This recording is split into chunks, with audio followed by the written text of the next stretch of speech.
Deer guys, Indian পলিটির থেকে গণপরিষদের খুবই ইম্পর্টেন্ট ইনফরমেশনগুলো যেগুলো বিভিন্ন চাকরির পরীক্ষায় বারবার এসে থাকে, হ্যাঁ, এইগুলো আমি তোমাদের ওয়ান লাইনারের মাধ্যমে শেয়ার করব।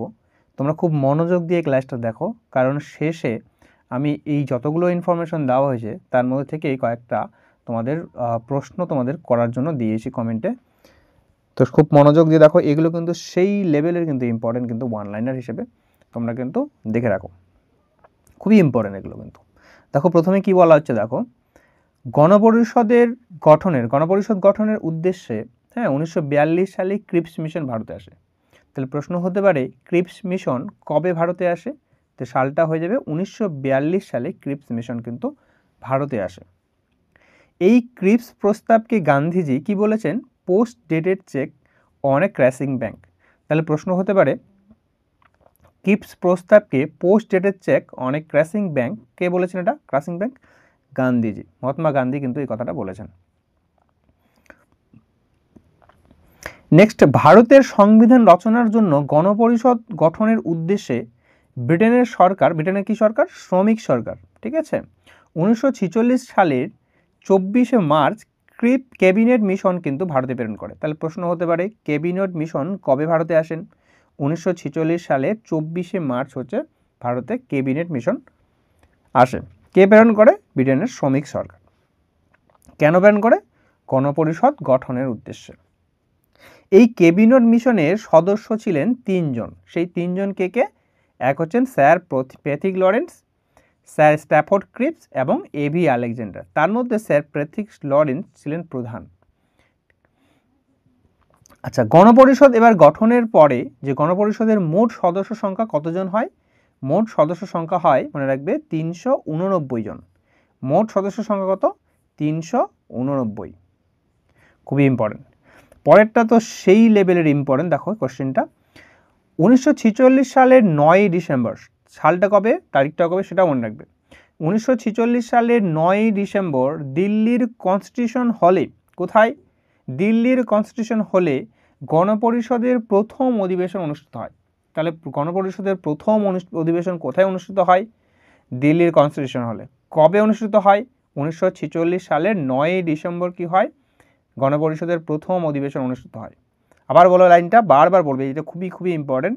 1946 সালের 9ই ডিসেম্বর দিল্লির কনস্টিটিউশন হলে গণপরিষদের প্রথম অধিবেশন অনুষ্ঠিত হয়। এটা অনেকবার বলবে তোমরা নিজেরা।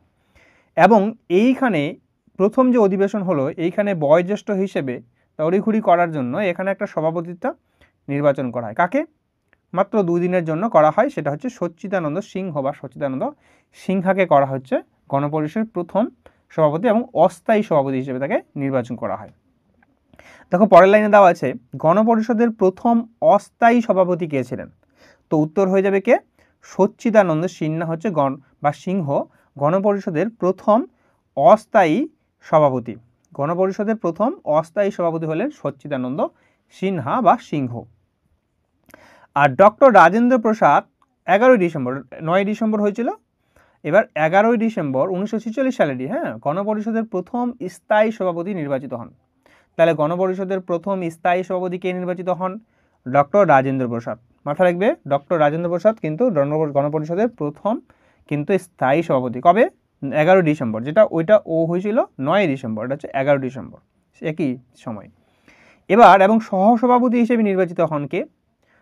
হরেন্দ্র কুমার মুখার্জি, এইচ.এন. মুখার্জি, ঠিক আছে। খুবই ইম্পর্টেন্ট এগুলো কিন্তু প্রচণ্ড ইম্পর্টেন্ট। নেক্সট দেখো কি হচ্ছে, গণপরিষদের সাংবিধানিক পরামর্শদাতা কে ছিলেন? বি.এন. রাও, যার পুরো নাম হচ্ছে বেনিগাল নার্সিং রাও। তোমরা শর্টকাট এই নামটাকে বেশি ভালো মনে রাখবে, এটাই বেশি দেয়। বি.এন. রাও, এটা বাংলায়ও থাকতে পারে কিন্তু তোমরা মাথা রাখবে বি এভাবে করে থাকতে পারে, বি.এন. রাও। বি.এন. রাও এভাবেও আসতে পারে, খুব ভালো করে মনে রাখবে তোমরা যে পরামর্শদাতা কে ছিলেন? বি.এন. রাও। গণপরিষদের প্রথম অধিবেশন, ঠিক আছে, 1946 সালে যে 13ই ডিসেম্বর জওহরলাল নেহরু তার হচ্ছে উদ্দেশ্য সংক্রান্ত প্রস্তাব, যার ইংরেজি নাম হচ্ছে অবজেক্টিভ রেজলিউশন, এই ইংরেজি নামটা ভালো করে রাখবে, পেশ করেন। তাহলে কি হচ্ছে, তার এই প্রশ্ন হতে পারে জওহরলাল নেহরু তার অবজেক্টিভ রেজলিউশন কবে পেশ করেন? তো 13ই ডিসেম্বর 1946 সালে। এবং এটার উপর ভিত্তি করেই কি করা হচ্ছে, ভারতের যে সংবিধানের যে প্রস্তাবনা সেটা কিন্তু রচিত হয়। ভারতের সংবিধানের প্রস্তাবনা কিসের উপর রচিত হয়, যে এই যে জওহরলাল নেহরুর হচ্ছে অবজেক্টিভ রেজলিউশনের উপর ভিত্তি করে। নেক্সট দেখো কি বলছে, সংবিধান তৈরির জন্য ড্রাফটিং কমিটি বা খসড়া কমিটি গঠিত হয় কত সালে? খুবই ইম্পর্টেন্ট, সেই লেভেলের ইম্পর্টেন্ট এটা প্রশ্ন। কবে গঠিত হয়? 1947 সালে, 29শে অগস্ট হচ্ছে কি খসড়া কমিটি প্রথম গঠিত হয়। মাথায় রাখবে কিন্তু এটা কিন্তু খসড়া কমিটি, আগেরটা ছিল মানে হচ্ছে গণপরিষদ কবে গঠিত হয়। এটা হচ্ছে তাহলে খসড়া কমিটি গঠিত হচ্ছে 1947 সালের 29শে অগস্ট। খসড়া কমিটির বা ড্রাফটিং কমিটি, মাথায় রাখবে ড্রাফটিং কমিটি বা খসড়া কমিটির হচ্ছে প্রথম সভাপতি কে? Doctor B R. আম্বেদকর। গোলমাল পাকিয়ে ফেললে হবে না কিন্তু আমাদের, দেখো এখানে কিন্তু এটা কিন্তু ড্রাফটিং কমিটির সভাপতি ডক্টর বি.আর. আম্বেদকর, আর আগেরটা ছিল হচ্ছে গণপরিষদের স্থায়ী সভাপতি ছিল হচ্ছে কে? ডক্টর রাজেন্দ্র প্রসাদ। আর গণপরিষদের অস্থায়ী সভাপতি হচ্ছেন সচ্চিদানন্দ সিনহা। গণপরিষদের এটা, আর কিন্তু ড্রাফটিং কমিটি, হ্যাঁ মাথায় রাখবে কিন্তু ড্রাফটিং কমিটি বা খসড়া কমিটির প্রথম সভাপতিকে? Doctor B R. আম্বেদকর। দেখো খসড়া কমিটির মোট অধিবেশন হয়েছিল কটা? 11টা মোট অধিবেশন হয়েছিল। কার্যকালের দিবস কয়দিন ছিল? 114 দিন। দেখো গণপরিষদের শেষ অধিবেশনটা কবে হয়? 24শে জানুয়ারি 1950 সালের শেষ অধিবেশনটা হয়। খুবই খুবই ইম্পর্টেন্ট। খসড়া কমিটির মোট কিন্তু 7 জন সদস্য ছিলেন। সেই 7 জন সদস্যগুলোর নামগুলো তোমরা খুব ভালো করে মনে রাখবে। প্রথমে হচ্ছে ডক্টর বি.আর. আম্বেদকর, যিনি সভাপতি ছিলেন, চেয়ারম্যান ছিলেন, ঠিক আছে। এরপরে কে ছিল? এন গোপালস্বামী আয়েঙ্গার। নেক্সট হচ্ছে 3 নম্বর কে.এম. মুন্সি, 4 নম্বর মোহাম্মদ শহীদুল্লাহ, 5 নম্বর হচ্ছে এন মাধব রাও, যেটা বি.এল. মিত্রের জায়গায় তিনি কিন্তু নির্বাচিত হয়েছিলেন। 6 নম্বর হচ্ছে কে? 6 নম্বর ব্যক্তি হচ্ছে টি.টি. কৃষ্ণমাচারী, যিনি ডি.পি. খৈতান মারা যাওয়ার পর কিন্তু তাকে নির্বাচন করা হয়। আলাদি কৃষ্ণস্বামী আয়ার 7 নম্বর জন ব্যক্তি হচ্ছে। তাহলে প্রত্যেকটা ব্যক্তিকে এই 7 জনের নাম কিন্তু ভালো করে তোমরা মুখস্থ করে নেবে, একদম খুব ভালো করে খুঁটিয়ে মুখস্থ করে নেবে। নেক্সট দেখো গণপরিষদ কর্তৃক, মানে এইটা তো একেবারে মানে কি বলবো, চরম লেভেলের ইম্পর্টেন্ট। এখানকার মধ্যে এই দুটো প্রশ্ন সব থেকে বেশি ইম্পর্টেন্ট, অসম্ভব ইম্পর্টেন্ট। যে গণপরিষদ কর্তৃক সংবিধান গৃহীত হয়, কবে গৃহীত হয়? এটা কিন্তু অনেকবার বহু পরীক্ষায় কিন্তু বহুবার এসেছে এই প্রশ্নটা, যে গণপরিষদ কর্তৃক সংবিধান কবে গৃহীত হয়? সেটা গৃহীত হয় 26শে নভেম্বর 1949 সালে। আর এই কারণেই এই দিনটিকে সংবিধান দিবস হিসেবে পালন করা হয়। কি দিবস হিসেবে পালন করা হয়? সংবিধান দিবস হিসেবে এই দিনটিকে পালন করা। কবে? এই 26শে নভেম্বর দিনটাকে সংবিধান দিবস হিসেবে পালন করা হয়। সংবিধান কবে কার্যকর হয়? সেই লেভেলের ইম্পর্টেন্ট। কবে কার্যকর হয়? 26শে জানুয়ারি 1950 সালে। গোলমাল তোমরা পাকাবে না, কার্যকর হয় পরে, এবং সালটাও দেখো পরে 1950। গৃহীত হয় আগে, সালটাও এখানে কম দেখো, ঠিক আছে। আর এই 26শে জানুয়ারিটা যেটা প্রজাতন্ত্র দিবস আমাদের, সেইটাই সংবিধান, সেখানে সংবিধান কার্যকরী হয়। আর 26শে নভেম্বর কি হয়? গৃহীত হয়। খুব ভালো করে তোমরা দুটোকে মনে রাখবে, গোলমাল পাকাবে না। যে সংবিধান গৃহীত হয় আগে, এই জন্য সালটা কিন্তু আগে 1949, সংবিধানটা পরে কার্যকর হয়, এই জন্য সালটা দেখো 1950 পরে, 1 বছর পরে, ঠিক আছে। এটাও 26শে, এটাও 26, কিন্তু এটা হচ্ছে নভেম্বর আর এটা হচ্ছে 26শে জানুয়ারি। সংবিধান কার্যকরটা মনে রাখবে যে প্রজাতন্ত্র দিবসের দিনটা, ঠিক আছে। নেক্সট দেখো গণপরিষদে জাতীয় পতাকা গ্রহণ করা হয়। আমাদের যে জাতীয় পতাকা সেটা গ্রহণ করা হয় কবে? 22শে জুলাই 1947 সালে। এই জন্য জাতীয় পতাকার যে জন্মদিবস আর কি বলা যেতে পারে, জন্ম হয় এই যে এখানে জন্মদিবস হিসেবে পালন করা হয় এই 22শে জুলাইটাকে। এই জাতীয় পতাকা যে আছে আমাদের, সেই জাতীয় পতাকার নকশা কে তৈরি করেন? পিঙ্গালি ভেঙ্কাইয়া বা ভেঙ্কাইয়া বলতে পারো। জাতীয় পতাকার নকশা তৈরি করেন পিঙ্গালি ভেঙ্কাইয়া বা ভেঙ্কাইয়া। জাতীয় সঙ্গীত যেটা আমাদের জনগণমন, সেটা কবে গৃহীত হয়? 24শে জানুয়ারি 1950 সালে কিন্তু আমাদের প্রথম জাতীয় সঙ্গীতটা এখানে গৃহীত হয়। গৃহীত হওয়ার কথা বলছে, হ্যাঁ। আর এই ভারতের যে সংবিধান, এই এত বড় ভারতের যে সব থেকে বড় সংবিধান, সব থেকে জটিল সংবিধান, সেইটা তৈরি করতে মোট কতদিন সময় লাগে? দেখো কদিন সময় লাগে? 2 বছর 11 মাস 18 দিন, বা কোনো জায়গায় তোমরা মনে রাখবে কোনো জায়গায় 17 দিন আছে, ঠিক আছে। তো এরকম পরীক্ষায় প্রশ্ন দেবে না কখনোই যে 17 দিন বা 18 দিন, দুটো অপশনে দেবে না, যে কোনো একটা দেবে। তোমরা যদি 17 দিন দেখতে পাও তাহলে সেই 17 দিনটাকে 2 বছর 11 মাস 17 দিনটাকে টিক করবে, অথবা যদি 18 দিন থাকে তাহলে 18 দিনটাকে তোমরা টিকমার্ক করবে। তো সংবিধান তৈরি করতে মোট সময় লাগে 2 বছর 11 মাস 18 দিন বা 17 দিন মনে থাকে। আর মোট খরচ হয় কত? মোট খরচ হয় কিন্তু 64 লক্ষ টাকা কিন্তু মোট খরচ হয়।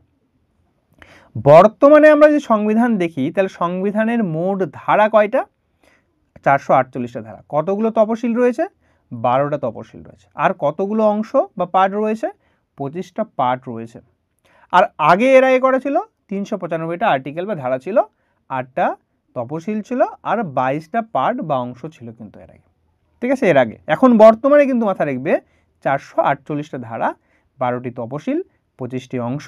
এর আগে ছিল 395টি ধারা, 8টি তপশিল এবং 22টি অংশ ছিল। দেখো, এই ভারতের যে সংবিধান, আসল সংবিধানটা যে হাতে লিখেছিলেন তিনি হচ্ছেন প্রেম বিহারী নারায়ণ রায়জাদা, ঠিক আছে। আর ভারতের সংবিধানের জনক কাকে বলা হয়? ভারতের সংবিধানের জনক বলা হয় ডক্টর বি.আর. আম্বেদকরকে। ভারতের সংবিধানের জনক কাকে বলা হয়? Doctor B R. আম্বেদকরকে, ডক্টর ভীমরাও রামজি আম্বেদকর। আচ্ছা, ভারতের যে গণপরিষদ সেটাকে বলা হচ্ছে আইনজীবীদের স্বর্গ। ভারতীয় গণপরিষদ হলো আইনজীবীদের স্বর্গ। এই কথাটা কে বলেছেন? রাষ্ট্রবিজ্ঞানী জেনিংস এই কথাটি বলেছেন যে ভারতীয় যে গণপরিষদ সেটা হলো আইনজীবীদের একটা স্বর্গ। ওকে, খুবই ভালো করে মনে রাখবে।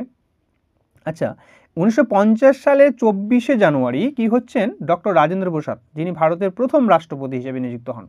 কবে নিযুক্ত হন? 1950 সালের 24শে জানুয়ারি তিনি কিন্তু ভারতের প্রথম রাষ্ট্রপতি হিসেবে নিযুক্ত হন। গণপরিষদে সংবিধানের যে প্রতীক চিহ্নটা সেটা কি ছিল? সেই চিহ্নটা ছিল হাতি। দেখো, এই চিহ্নটা ছিল হাতি, যে এইরকম চিহ্ন ছিল, সেটা হচ্ছে গণপরিষদে সংবিধানের প্রতীক চিহ্ন। আচ্ছা, এবার তোমরা কতটা মনোযোগ দিয়ে দেখলে ক্লাসটা সেটার একটু পরীক্ষা করবে তোমরা।